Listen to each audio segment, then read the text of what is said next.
नमस्कार विद्यार्थियों। रीतिकालीन काव्य के अंतर्गत आज हम महाकवि भूषण के पदों की व्याख्या करेंगे, उन्हें समझने का प्रयास करेंगे। भूषण ग्रंथावली से वीर रस के पद हमारे पाठ्यक्रम में लगाए गए हैं और ये शिवा बावनी से लिए गए हैं। अर्थात भूषण की जो रचना है शिवा बावनी, जिसमें महाराज शिवाजी की वीरता शौर्य का वर्णन किया गया है, चित्रण किया गया है, वहीं से ये पद लिए गए हैं। तो सबसे पहले हम पहले पद का वाचन करते हैं, उसके बाद हम उसका अर्थ करेंगे। साजी चतुरंग सैन अंग में उमंग धारी, सरजा शिवाजी जंग जीतन चलत है। भूषण भनत नाद बिहद, नगारन के नदी नद, मद गैबरन के रलत है। एल फैल खेल भेल, खलक में गैल गैल, गजन की ठैल पैल, सैल उसलत है। तारा सो तरनी धुरी धारा में लगत जिमी, थारा पर पारा पारावार यूं हलत है।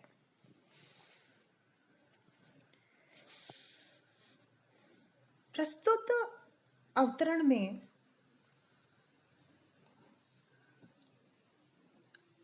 भूषण ने शिवाजी की वीरता शौर्य का चित्रण उनकी सेना की विशालता के माध्यम से किया है।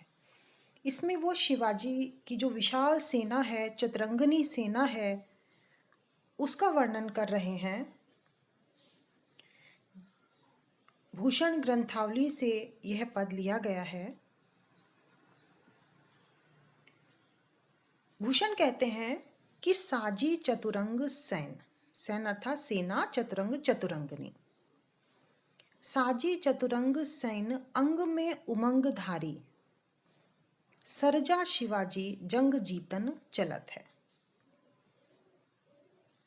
जो वीर शिवाजी हैं वो अपनी चतुरंगनी सेना के साथ ससज्जित होकर और अपने अंगों में उमंग धारण करके युद्ध जीतने के लिए चल पड़ते हैं, जा रहे हैं। अर्थात उनकी जो सेना है उसमें भी बड़ा उत्साह है, उमंग है कि शत्रुओं को परास्त करके हम उन पर विजय प्राप्त करेंगे। और बड़ी ही शोभा के साथ उनकी चतुरंगनी सेना जा रही है। भूषण भनत नाद बिहद, नगारन के नदी नद मद गैबरन के रलत है। भूषण कहते हैं कि जब वो सेना जा रही है, युद्ध के लिए जब प्रस्थान कर रहे हैं, तो सेना के साथ साथ नाद बिहद, बिहद यानी विशाल, बड़े बड़े जो नगारन नगाड़े हैं उनकी बड़ी ही तेज नाद यानी आवाज चारों ओर गूंजती है। और गैबरन अर्थात हाथी, और मद होता है कि हाथी के जो कान के पीछे जो हाथी का गंड स्थल होता है वहां से कहते हैं कि मद बहता रहता है और इसीलिए उसकी खुशबू बहुत तेज होती है और हाथी इसीलिए उस खुशबू में, महक में मस्त होकर के मदमस्त चलता है।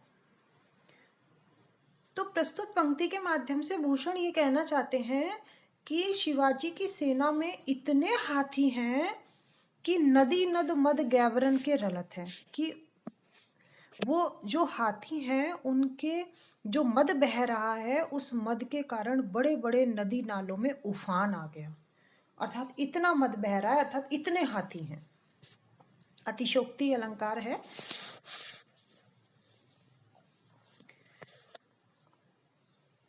हम कह सकते हैं उनकी सेना में हजारों हाथी थे और इसीलिए उनसे जो मद धारा बह रही थी वो नदी नालों में परिवर्तित हो गई। एल फेल खेल भेल, खलक में गैल गैल। एल फेल जो उनकी सेना में हाथी हैं, खेल भेल जो घोड़े हैं, जो पैदल चलने वाले हैं, वो सब गैल गैल अर्थात गलियों में, रास्ते में आपस में वो टकरा रहे हैं।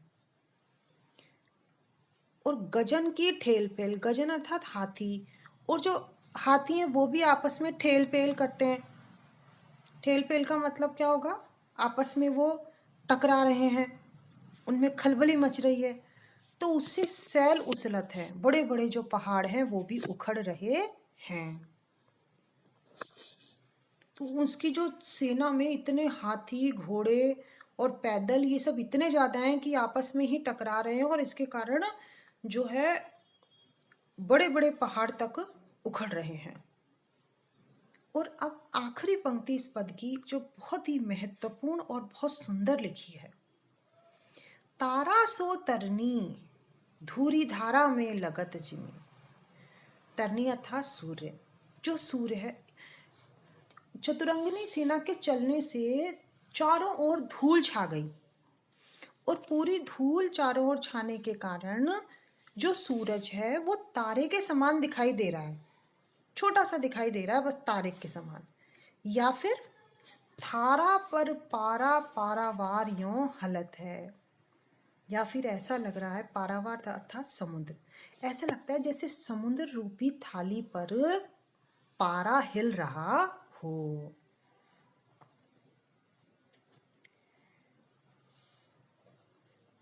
बहुत ही सुंदर कवि ने इसमें चित्रण किया है, चमत्कार का सहारा लिया है, और शिवाजी का युद्ध के लिए जो प्रस्थान है उसका अत्यंत ही उत्साह, जोश और उमंग के साथ चित्रण कवि ने किया है। ओजस्वी चित्रण है। अनुप्रास, यमक, पुनरुक्ति प्रकाश, अतिशोक्ति अलंकार है।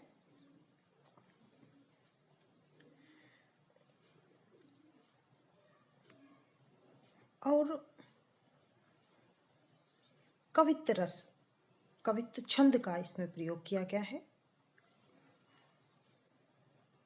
ब्रज भाषा का सुंदर प्रयोग। अब हम अगले पद पर आते हैं। बाने फहराने गहराने घंटा गजन के नाही, ठहराने रावराने देश देश के। नग बहराने ग्राम नगर पराने, सुनी बाजत निशाने शिवराज जू नरेश के। हाथिन के हौदा उकसाने, कुंभ कुंजर के भोन को भजाने, अली छूटे लट केस के। दल के दरारन में ते कमठ करारे फूटे, केरा के से पात बेहराने फन शेष के।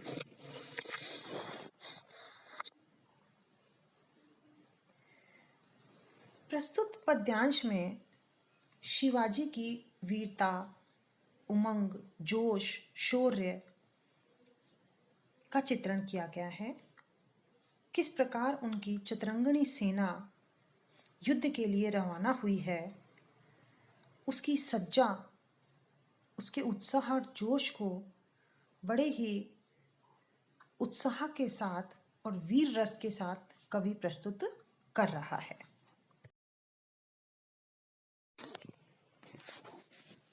बाने फहराने गहराने घंटा गजन के। भूषण कहते हैं कि जब शिवाजी अपनी सेना के साथ युद्ध के लिए प्रस्थान करते हैं तो बाने फहराने, बाने अर्थात झंडे, तो चारों ओर झंडे फहराए जाते हैं, गहराने घंटा गजन के, और हाथियों के गले में बड़े बड़े घंटे बांध रखे हैं जो बजने लग जाते हैं। तो उन झंडों को फहरता हुआ देख करके और हाथियों के गले में घंटे तेज आवाज में बजते हुए देख करके और उनकी आवाज को सुन करके, नाही ठहराने रावराने देश देश के। रावराने अर्थात राजा, देश विदेश के जो राजा हैं वो कहीं नहीं ठहर पाते हैं, अर्थात उनमें भय व्याप्त हो गया है, वो डर रहे हैं। नग बहराने ग्राम नगर पराने, सुनी बाजत निशाने शिवराज जो नरेश के। शिवाजी महाराज कि जब बड़े बड़े नगाड़े बजते हैं, जब शिवाजी महाराज के बड़े बड़े नगाड़े बजने लगे तो उनकी आवाज से नग अर्थात पहाड़ भी भरभरा करके गिर गए। ग्राम नगर पर आने सुनी, और गांव और नगरों के लोगों ने जब आवाजें सुनी तो वो भी भाग गए। अर्थात सब में बड़ा ही डर व्याप्त हो गया है।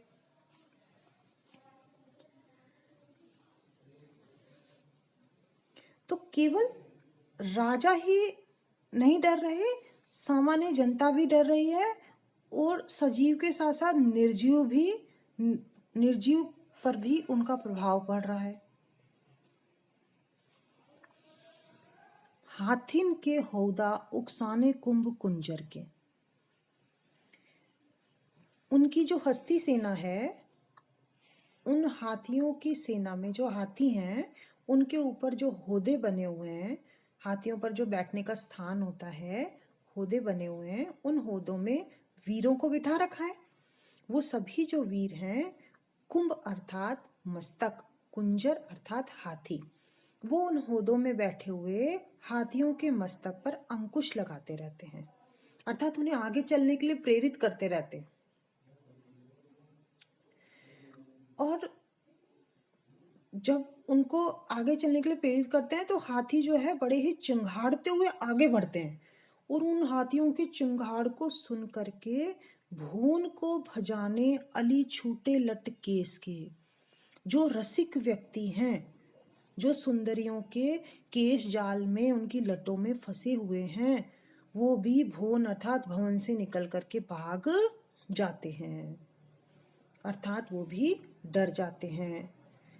अली का अर्थ अगर हम भौरे से लगाते हैं तो कि जो भौरे हैं, जो फूलों के ऊपर मंडराते रहते हैं, या सुंदरियों के जो केश राशि है उसमें उलझे हुए हैं, उनके ऊपर मंडरा रहे हैं, उन केशों की खुशबू के कारण उनके चारों ओर मंडरा रहे हैं, वो भी भंवरे जो है वो भाग जाते हैं। दल के दरारन ते कमठ करारे फूटे, शिवाजी की सेना इतनी अधिक मात्रा में है कि उसका भार पृथ्वी पर बहुत ज्यादा पड़ गया, और इसी के कारण जो पृथ्वी को कमठ अर्थात कछुआ, जो कछुआ जिसने पृथ्वी को अपनी पीठ पर उठा रखा है, उसकी पीठ में करारे फूटे अर्थात दरारें पड़ गईं। इतना भार वो सहन नहीं कर पा रहा है। केरा के से पात बेहराने फन शेष के, और जो पृथ्वी को शेष कछुए के साथ साथ शेषनाग ने भी धारण कर रखा है, तो जो शेषनाग के फन हैं वो केले के पत्तों के समान फट गए, बेहराने अर्थात फट गए। कहने का तात्पर्य है कि कछुआ और शेषनाग जिन्होंने इस पृथ्वी का भार अपने ऊपर उठा रखा है, वो भी चतुरंगनी सेना के कारण दब से गए हैं, इस भार को उठाने में अब सक्षम महसूस नहीं कर पा रहे हैं। केरा के से पात बेहराने फन से, इसके बहुत सुंदर पंक्ति का प्रयोग भूषण करते हैं। इसमें शिवाजी की जो सेना है उसका चमत्कारिक चित्रण किया गया है, वीर रस का चित्रण है, अनुप्रास यमक अलंकार का सुंदर प्रयोग किया गया है, केरा के से पात उपमा अलंकार का सुंदर प्रयोग किया है, और अतिशोक्ति तो पूरे में है ही।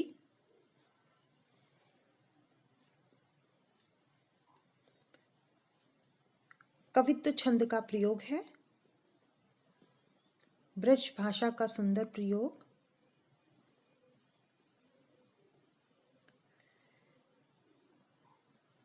इस प्रकार हम कह सकते हैं कि भूषण ने शिवाजी की वीरता का जो चित्रण किया है, उसकी वीरता के चित्रण करने में जो चतुरंगनी सेना से वो शुरुआत करते हैं वो बेजोड़ है, अतिशोक्तिपूर्ण होते हुए भी अतिशोक्ति नहीं लगती है। अब हम अपने अगले पद की व्याख्या अपनी अगली कक्षा में करेंगे। तब तक के लिए धन्यवाद।